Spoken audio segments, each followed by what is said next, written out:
The manufacturing is a physical industry. So because of those factors, I think that the threats are not as exposed publicly, so that it gives this misconception that the threats may not be that relevant. The cyber threats may not be that relevant. But that's not actually the reality, right? Because manufacturing is not only the factories, right? It's also the supply chain, right, that we have. It's also the websites where we can sell the products, right? All the HR systems, all the accounting systems, right? So all of this is interconnected. Welcome to the season 3 of The Elephant in AppSec, the podcast to explore, challenge, and boldly face the AppSec elephants in the room. I'm Alexandra, your host and AppSec enthusiast and growth manager at Escape. Today, I'm joined by Olga Dzięgielewska, Senior Manager of Application Security at Philip Morris International. With over 10 years of experience in secure code reviews, a PhD in IT security, and now leading global AppSec teams, Olga specializes in secure development practice, IT assurance, ethical hacking, and cybersecurity, driving security initiatives across multiple international locations. In this episode, we tackle common misconceptions about application security and explore the unique challenges faced by the manufacturing sector compared to tech companies. We also discuss how to ensure a seamless digital transformation, the role of cultural differences in communication and decision-making, and of course, the ever-present issue of supply chain security. If you enjoy this podcast, don't forget to subscribe and follow it on your favorite podcasting app or YouTube. It's the best way to avoid missing future episodes. And with that, get ready to hear Olga's opinions. Dive right in. Hi, Olga. I'm super excited to have you on the Elephant and AppSec podcast. It took us a bit of time to get to this point, but I'm really happy that we're finally here. And I think it's going to be the last episode of the third season. So we're going to finish with some special content, I would say. Thank you so much for joining. Especially, I think on your side, you have such a special background. So quite often when I discuss with the people, it's people who are working, in tech industry, and you come from manufacturing background. But a lot of people, when they think about like application security, they think like big tech companies. So it's actually very nice to kind of unveil, the myths that it doesn't exist only there. So why actually do you think, this misconception exists that application security, it's mainly like tech companies? That's a great question. Well, thank you, Alexandra, for having me here. I didn't know that it's your last episode of the season 3, so I'm honored to be. No pressure.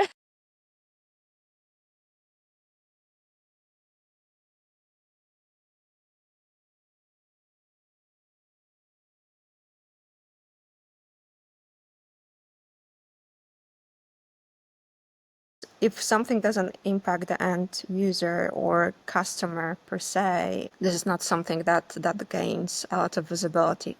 Because don't get me wrong, the attacks, the cyber threats exists for manufacturing, but if a threat exists and it's actually exploited, then it has very huge impact, right? And you probably have heard of blackouts and this type of things. But typically, like for a customer, like the customer who purchases the product, the end product, it doesn't really matter if the factory is secure, if the factory, if the all the underlying infrastructure is secure.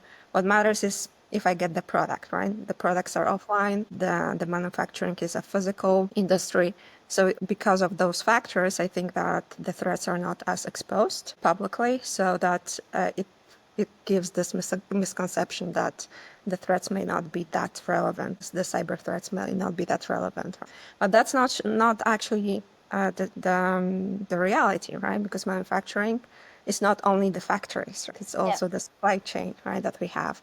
It's also the websites where we can sell the products, right? All the HR systems, all the accounting systems, right? So all of this is interconnected, and all the interfaces, all the APIs between the systems are in fact reliant on the same technology as in other industries, right, or in other places, right? So we are as exposed to cybersecurity threats, if not more, than other companies. So you would say, so for example, for you, the top priority is the supply chain, and is the then, as you mentioned, APIs, the API security something you would say the biggest challenge for you, or do you have For sure, something else? it's one of the biggest challenges. I think the supply chain is. I think this is the common issue among the big tech manufacturing and other type of industries. For sure, being reliant more and more on third-party components, third-party vendors leads to the threats that are not, I would say, as typical as the threats for anything that is developed in-house, right? So, and it's also really challenging to verify, like from like end to end, if the solution that you are trying to use within your environment is completely secure, right? And we have heard about the major crash of the airports, right? Recently, maybe not that recently, right? Yeah, well, the last summer, yeah, everyone heard about it. That was exactly the supply chain issue, right? So it's for sure one of the biggest challenges to make sure that whatever you are inserting into your environment is secure, right? And you don't have full control over those type of technologies, right? You need to rely on the third-party attestation reports, third-party assurance that the components that you are trying to use or the technology that you are trying to use is secure enough, right, for your particular use case, right? So this is one aspect. The second aspect you ask about is the API security, I believe, right? So it's not only API in, I would say, application sense, but also the interfaces, I would say. Of course, APIs, the modern technologies are quite, prominent, right, and quite advanced. But when we are talking about the OT stack and IIoT stack, it's not always the typical, I would say, API as we have for web applications or web solutions, right? So I think that the convergence of the technologies, IT, OT, is also a challenge. I think that to find the balance between the security, right, that we as application security team want to achieve, and actually usability is also the main task for us, right? To make sure that we have security, but we don't abuse or impact in a negative way the operation. Yeah, for sure. I think sometimes, at least like the feedback that I heard, so I have a friend who works at a large aerospace manufacturer.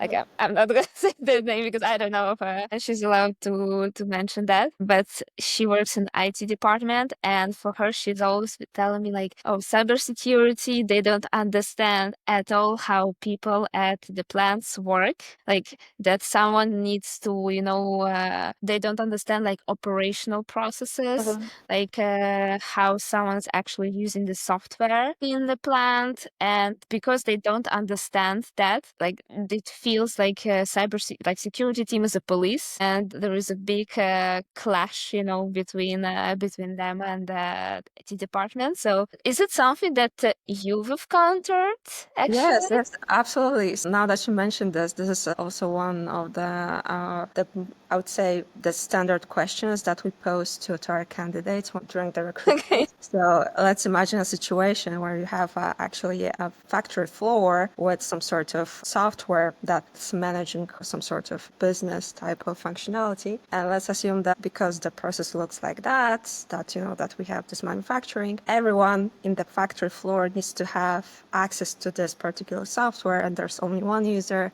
and one password, right? And how do you manage security, right? Because this type of situations happen, right? Not like all the software that we are using or firmware that is used within the factory floor is designed with security in mind. The same, I would say, security philosophy as, for instance, the web applications, right? Because the security, of course, is there, but it's not the same type of security, if I could describe this in this way, right?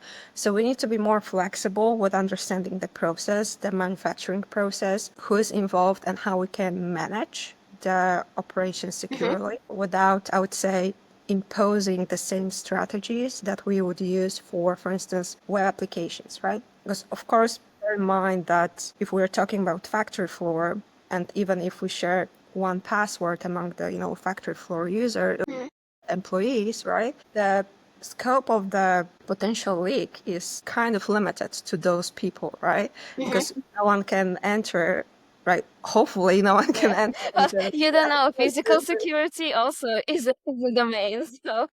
so the potential threat actors are limited, right? We are not talking about the external facing web application that has a lot of personal data of our customers, right? But the it always needs to have, like, when we are designing some sort of security for factories, OT systems, we need to bear in mind the characteristic of the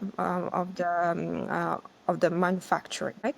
And for instance, in our company, we have like a specific, I would say, like a division, that's the way, the correct way of calling it, that only takes care of operations security, including manufacturing, and they come from manufacturing background, the people who are in this business unit, and they help in protecting the factories operations in a way that is correct for this for this type of, I would say, assets, right? So we need to cooperate, and for sure, this is something that we need to have in mind. That the philosophy is different. That we need to factor in how people are interacting with the software on a factory floor as well. Yeah, I think as you mentioned before, like usability part and actually understanding it is super, super important. And I think another probably aspect that's important for you is like migrating from legacy systems, because usually it is a part of reality that there are systems, that's being updated every day and quite often, at least in mind of everyone on manufacturing side, they're not always the most modern, or maybe lack a little bit in comparison like with large tech organizations. So like digital transformation projects is a big thing, at least what I see here, like in France, that people start more and more doing that. And I think on your side, potentially that's I know you've been working on some digital transformation as well. And how would you recommend someone to approach it? Because I think, yeah, probably among our listeners, have people who are going through the same challenges with you, migrating hundreds of applications to the cloud. And what were your biggest challenges, and like how did you overcome them? Yeah, that's a good question, and let me maybe start with a story, because in short, I think we need to find again a balance, right, between security, usability, operations, and everything that comes with the organization. But I don't think that in every single case modernization is necessary, right? I'm originally from Poland, from a region that has very like old factories that produce, for instance, crystal things, right, like cups, like mugs, whatever, right? And they are working on the using the devices that were produced 1800s, right? But they're a very small batch, niche type of industry, right? So they can do it, right? And I don't think that they will ever modernize, even though they have a website, they promote their products, right? But they're very niche, right? And on the other hand, you have, huge manufacturers, or even huge, I would say, vendors, right, that don't necessarily produce anything, that need to stay up to date, right? Because we see what's happening, for instance, in the US right now, that a lot of things are being unveiled when it comes to governmental systems and how deficient they were in technology, right? So we don't want to miss a moment when we need to modernize, right? For sure, right? So that our systems become obsolete, right? And finding the right moment is, in a sense, from my perspective, critical to modernize the systems so they don't become obsolete, but also don't jump into things too quickly, right? Because in the end, you want to maintain the operations, right? So finding this moment is very difficult, I think, very challenging, right? So for sure, you need a lot of smart people to make those decisions at the organizational level. But then when it comes to the technical aspects of the modernization, right? So if we are about to modernize or migrate systems into a new environment, for instance, cloud, as you mentioned, right? So I think that the processes behind those projects, those modernization projects, need to be again agreed with between the main players. And I think that the human factor is the most important one, right? So especially in the organizations that are global, that are multinational, and when you don't have only one central place where you have the applications. So for instance, you have applications spread around the globe, right? So this is our situation, right? For our situation, that we have multiple applications in multiple places, right?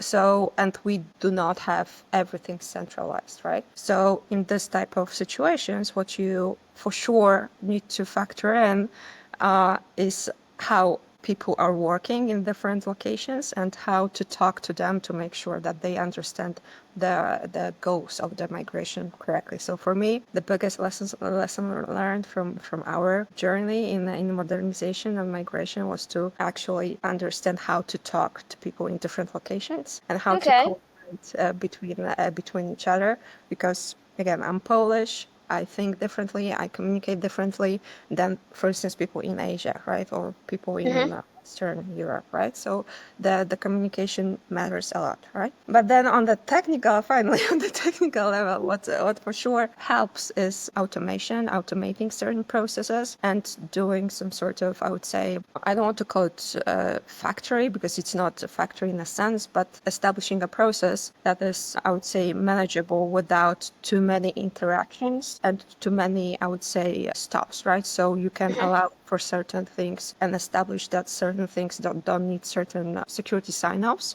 But there are moments in the project lifecycle when you actually need to get certain sign-offs, right? So at the design stage, you need a sign-off. Before the go live, you need a sign-off, right? From the security perspective. But also probably not every system requires this, right? So the non-critical systems probably will not require too many interactions from the security department, InfoSec department, application security department. But at the same time, if we have the tools that can support them, even though they are not as critical, tools like automated tools like SAS, the CA, DAST, that they can use freely, then this will improve overall security posture of all those migrations, right? So I think that from the technical perspective, automation, and not only in the context of the tools, but out of the process helps a lot, right? That's actually my perspective. Like, what specifically parts of the process would you recommend to automate? Do you like have a concrete example? Yeah, so I think that when it comes to getting those sign-offs, right, to get a sign-off from the security personnel, security department, you need certain, I would say, you need to do certain reviews. There are ways to automate the reviews, right? The security reviews, right? So I think that automating the security reviews is one thing. So making sure that the tools are integrated within the pipelines, that we can gather the security vulnerabilities as we go, right? Detect the security vulnerabilities as we go and can actively act on them. That's one thing that teams can do, right? So automating the detection of the threats within the pipeline, right? So this is one thing that I think that could be automated. And now with AI, I think a lot of other processes can be also automated, even because when it comes to the automated tools, that's easy, right? Because we can establish certain gates that, for instance, if we detect something that is critical in, for instance, a third-party component, we don't allow to progress the project, right? So this is, we created a security gate. You cannot bypass it, right? But not every security gate, not every security review is, I would say, technical, right? In some cases, you need a context. Like, for instance, in the access model, you need to have a business context of the application, right? So you cannot automate per se fully right now reviews of the access models, right? For instance, or architecture, right? Because it's a picture, someone needs to assess it, right, to ensure that the interfaces are secure, that design is secure, that we have backups, that we have high availability infrastructure, right? But if we plug the AI in the process, then probably certain things can be automated also with AI, right? What we are trying to do right now is actually using AI to help us with threat modeling. which is also one way of automating things. Yeah. And of course, right now, I would say it's still Work in progress.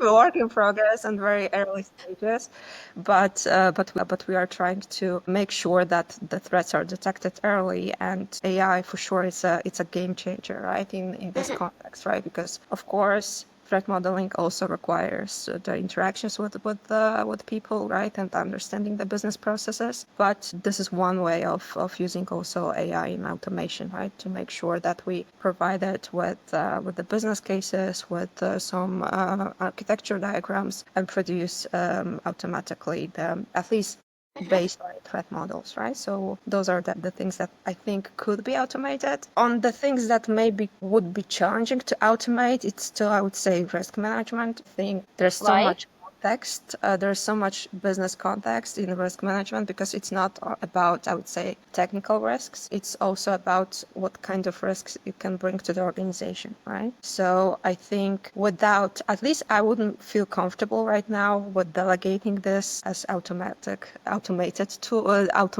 thing, even with AI, because someone will need to take the responsibility for the residual risks, right?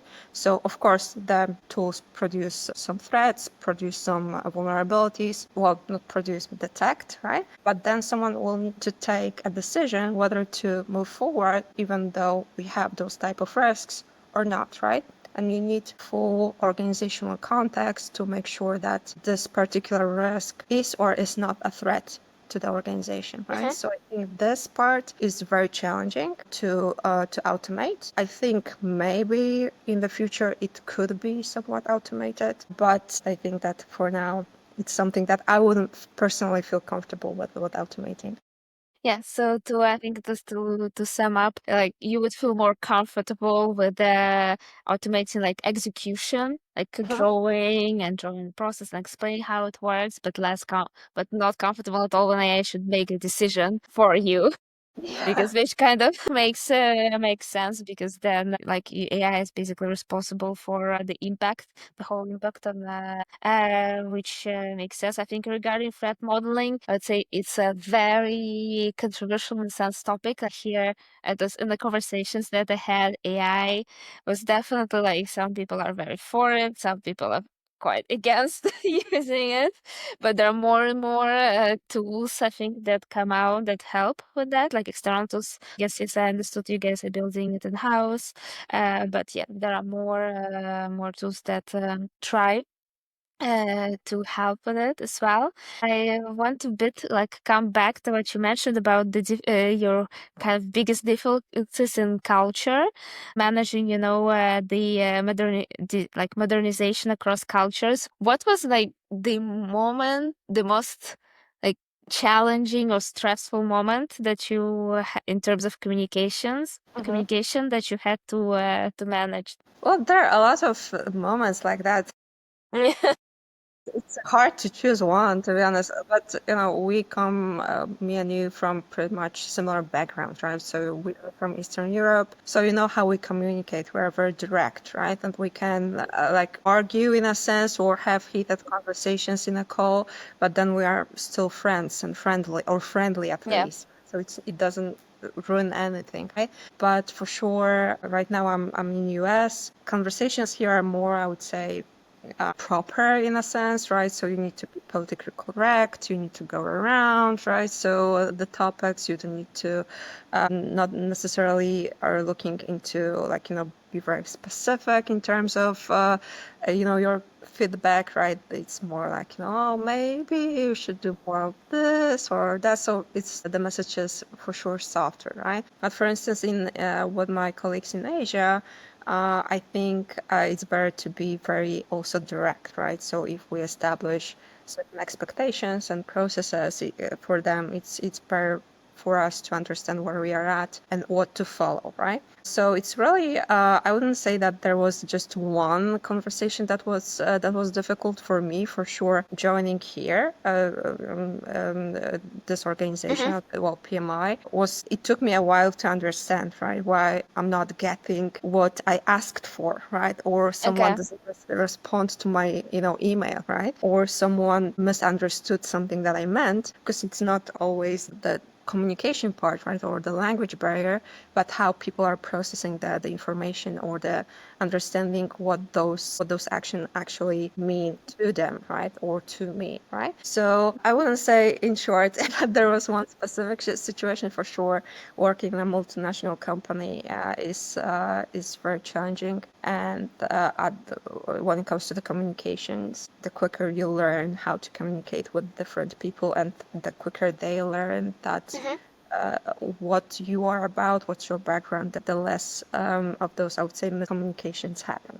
They will happen for sure, but then in the end, we are working in the same company, we have the same objective, right? So we try to work towards those objectives. Yeah, for sure. I think it should definitely come both ways quite often. When you move to, at least, yeah, for me, I moved to a new country. I can totally relate to to that. But yeah, I think it should come both ways, and people should also like understand where you are coming from. This is the way like you communicate as well on a daily basis. You mentioned like sometimes you need to involve a lot of different like you actually not sometimes you need to involve a lot of different people when it comes to modernization. Like from what departments would they come from? Like what kind of roles would they have? Like who do you think must be involved? Well, for sure, I think that it's critical to have the business personnel who understand the business processes. That's always the case, right? And if you actually have IT service managers or any type of IT people within the team, that's helpful. And of course, security people are always there to sign off, right? And why I'm saying IT people is nice to have, because if you rely in some instances on the vendors, right, that vendor delivers the whole product for you, or you're using SaaS, COTS solutions, right? So sometimes it's not that, I would say, necessary to have full-on, IT team, but for sure, having IT service manager, or at least one IT person, one technical person helps, right? Even if you have everything outsourced, right? And security people, of course, we are always there, right? Yeah.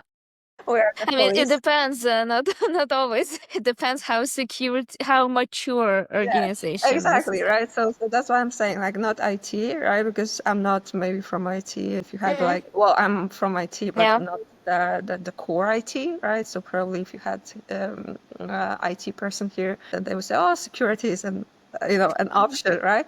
But Yeah. it's also an option if you think about this, right? Maybe not for organizations like Philip Morris, but for organizations of similar size or of smaller size is still an option, right? Because if you outsource everything, then maybe having in-house security personnel or in-house IT personnel makes no sense to them, right? But for sure, for large-scale companies, you need to have some sort of security involvement as well. Okay. And since you work like for multiple countries, usually like not all of the countries, have the same security maturity. Like how do, apart from, being good in communications, what kind of biggest risks that you've seen working with the, let's say, plants or subsidiaries or even like suppliers that are I think specific. I think that maybe, well, it's a very complex topic, right? Because in the end, security, like IT security in particular, it's the same everywhere. It should be the same everywhere, right? In Well, theory. But it's not. yeah, but why? Because it's math, right? Underlying, it's just mathematics, right? So that drives this whole thing, right? But it's not, as you said, right? Because it's not the same. But I wouldn't say that necessarily it's a difference. It differs country to country or region to region. Okay. Say the differences are when it comes to the vendor size, right? And also how the vendors that we are engaging with were how they were developing their own companies, right? I personally see a difference between interacting with vendors who originate from, I would say, startups that were created, I don't know, Okay. within the last 10 years versus companies who've been here for, I don't know, 30 years. And of course, they remember times when we both probably weren't born yet, right? Yeah. Interacting with this type of vendors is for sure different, right? And vendors for sure who are European based, Asian based, and US based is also different, but a cultural aspect comes to it, right? What I think is the biggest difference is how people again culturally approach security, and also how regulators approach security. In Europe, regulators put certain limitations on the software, manufacturing, the processes, which are very unique to the region, right? And Yep. as a multinational company, we need to understand that, right? That okay, if we develop something or host something in Europe, we need to remember about those type of regulations, right? In Asia, it's different. In US, it's different, right? In Southern America, it's different, right? For instance, in Korea, the privacy regulations are even more strict than in Europe, right? Which I believe in Well, Europe actually.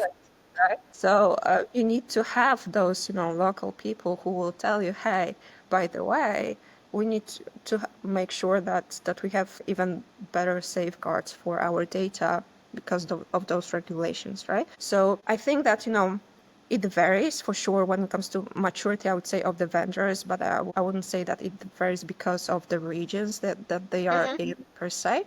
It's more about the size of the vendor, I think. And when it comes to the regulations and how people approach security, this is the biggest difference. But it's more related to culture and the region itself.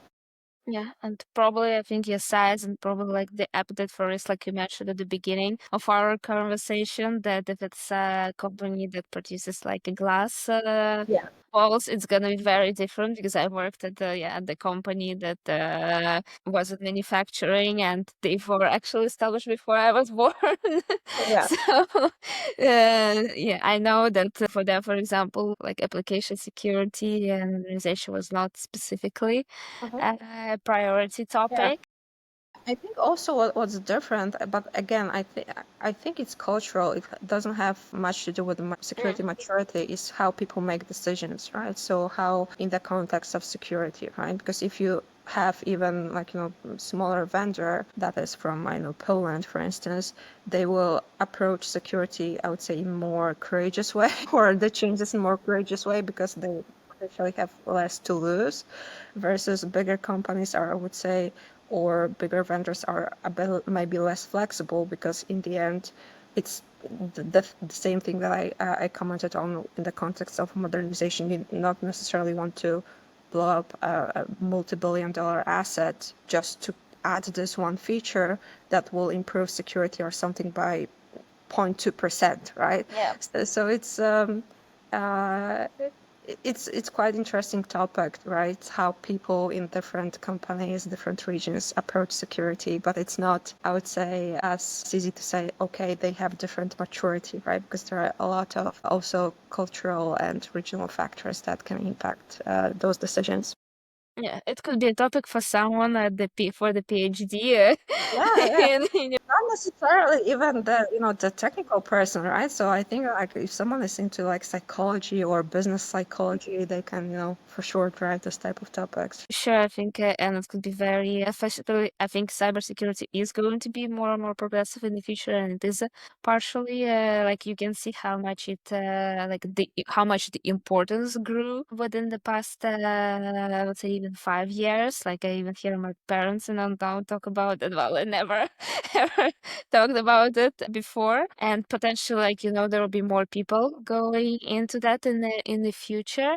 What advice would you give to someone who wants to, for example, now work, in application security, maybe they're in the more manufacturing sector? I would say my biggest advice is to be very open-minded, brave, and not to be afraid to take risks. Because when you are young, you typically overthink, what should I do? Because it's one decision forever, and maybe I should be doing this or that. And I think that the chances and the opportunities will come. So, like if someone is in their 20s, this is the time to actually explore a lot of options, right? And to be brave with the choices, not to be afraid to change the choices that they've made, because sometimes you think you want to do one thing, but then you are in the field for a year, and then you feel, oh, hey, I don't like this job, right? Should I actually move to others, to do something else? But if you are young, you have this perspective that I invested already a year. Maybe I should stay Maybe in I should this stay field. and try to Which go. is not the case, right? You should be brave, right? You should take brave decisions. If you want to redirect, this is the time to do it. But it's not only for, I think young people or Think probably actually Gen Z, they are more at ease with taking the risks, at least from what I've seen. I think taking the risks is always, I think, important, and not to be afraid to change, right? But also when it comes to like actual, educational advice or whatever, I think that's staying on top of the recent news and recent technologies. It will be always a must, right? So if someone is not ready actually to be on top always when the technologies change and they advance, then for sure this industry will not be for you, right? So if you want a calm job that that you read a book It's not cybersecurity. and then you can work with this one book until you go to your retirement, that's not for sure cybersecurity, right? So, but in a sense, I think that cybersecurity allows you to grow at multiple levels, right? Not only technical level, but also on personal level, especially if you will have a chance to work in international environment, and for sure discussing with people from different backgrounds, cultures, but also like explaining technical things to business users is quite, I would say, growing you as a person, right? And growing your interpersonal skills. So yeah, so I think I fully recommend, but if someone is not ready to keep updating their knowledge and keep to be always like on top of the latest technology news, probably this industry will be too demanding for this type of people. And when it comes to updating knowledge, I actually ask always this question and on the podcast, like, what book would you recommend for someone to read if you have to pick one? What book? That's a good question, to be honest. Let me think. Maybe I'll recommend the one that I'm reading right now because Okay. I guess it's too early to actually recommend. But right now I'm reading a book that's called, how is it called actually? It's called, I think, Perfectionist Guide to Being Unperfect, something like that. Okay. I'll check it out and I'll put the link in the description. Yeah, so it's because I'm typically more on the perfectionist side, and I think that typically in cybersecurity we try to be very precise, and we have to be because this is the type of job we have demands it. But it's okay to be sometimes like imperfect, and how to manage your imperfections in when your mind drives you crazy because it wants to be perfect, right? So I would totally recommend this, especially for young people who are or Who are perfectionist like you? who are perfectionists, but also who are struggling with understanding that there are situations where they can be a bit more imperfect, right? So not in every situation they need to be. You can't control everything, and if you start to, you're going, you could go crazy very, very quickly, and sleepless nights. I can totally. I used to have that now, not Yeah. anymore, because at least in a startup you can't be perfectionist. You just it's I think as impossible. you get older, not that we are old at least. Well, I hope people don't think that about us. I think that, it comes also with the time that you say what you said, that if you cannot control fully something, that you cannot go crazy about this. Yeah, for sure. For sure. Well, thank you so much, Olga, for coming on the podcast. It was a pleasure chatting with you, and I hope I got to inspire some people who are in application security who want to go in work in the same direction that you do, and also maybe that kind of unveil the myth that application security is only for that you can face the unique challenges only like in tech. Thank you. Thank you, Alexandra. Thank you.